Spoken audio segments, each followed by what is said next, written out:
you ever heard someone tease a person because they made a mistake and they call them a bird brain? This is the common misconception about birds since they are generally known as silly or not mentally active. In fact, birds are very intelligent animals and we can use this intelligence to stimulate their cognitive mind. Us as humans and animals have to have our mind stimulated in order to avoid unhappiness, which could be the cause of behavior problems. One of the many methods that we can use on our pets and our pet birds is clicker training.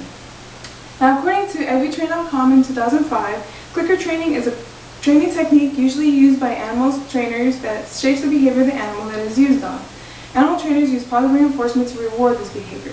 Reward can be treats or it can be physical affection such as scratching the head or petting their head. But it cannot be given outside of the training session because it will lose its value. Get to know your bird. You have to know their likes, their dislikes, and their behaviors and their comfort zone. Maymay here is 9 years old and she has learned to ring the bell, to touch a ball, and to turn around on cue using clicker training. Now, the materials to get started, you will need a clicker, which is $2 at any Petco or any pet store. You will also need a guide stick. I will be using a shish kebab stick. These come in packs of 100 for $2 at any grocery store. You will also need treats. Maymay likes millet spray, so I give her millet spray. This is about $7 a pound at any local bird store. For birds, you may need T-stands, which range about $5 to $200 depending on the size of the bird. The bigger the bird, the bigger the price. Rope perches also range from $6 to $12. Also, the bigger the bird, the bigger the price.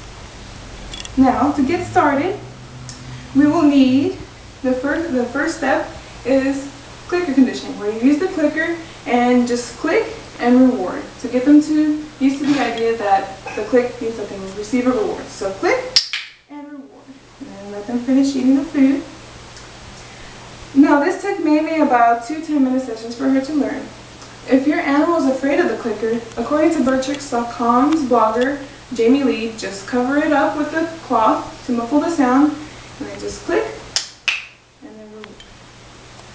And then just let them finish eating. And then over time you can uncover the clicker so they will be less afraid of the clicker. Now, the next step to training is touch training. This will teach the animal that if you touch the end of the stick, they will receive a reward. It's just basically, this is what it looks like. So you click and then you reward. Now, this took maybe 1 10-minute session for her to learn, so they will learn very quickly.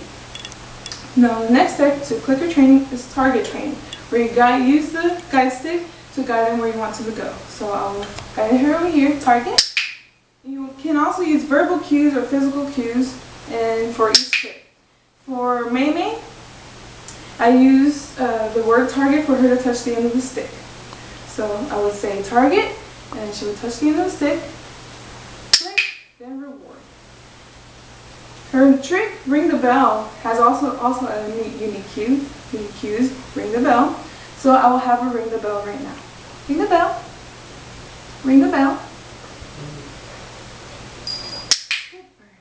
And that's her ring the bell trick. This took maybe 5 10-minute sessions for her to learn, so patience is definitely the key to your training sessions.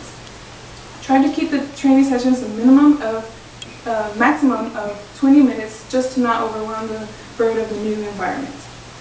Overall, training is one of the many enjoyable experiences you can have with your animal. It also stimulates the mind of your pet and develops trust with you. You will need for clicker training is a clicker, a guide stick, your pet, patience, and some treats. There are 3 steps to clicker training. One is clicker conditioning, where you teach the bird that the clicker means that they will receive a reward. Touch training, where you use the guide stick and the clicker to let them know that they will receive a reward once they touch the end of the stick. And touch training, where you guide the guide stick with you will use the guide stick to guide them to what you want them to do. And after you master all these techniques, you can move on to more advanced techniques. Remember that a stimulated pet is a happy pet.